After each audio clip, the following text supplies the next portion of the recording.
Sa mga master, share ko lang, no.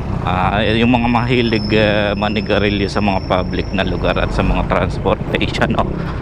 Baka hindi nyo alam na mayroong batas na nagbabawal manigarilyo kapag ikaw ay nakasakay sa isang pampublikong sasakyan, yung mga pampasaherong sasakyan, no.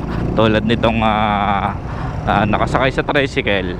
Hindi lang for safety purposes, kasi kung for safety purposes ang pag-uusapan niyan, patulad ng paninigarilyo sa tricycle, yung mga driver ng tricycle na mahilig manigarilyo, no, tsaka yung mga single na motor habang nagdadrive, yan for safety purposes, possible na makasaboy or makapuwing sa mata ng mga kasamaan mo sa kalsada yung ashes ng inyong sigarilyo.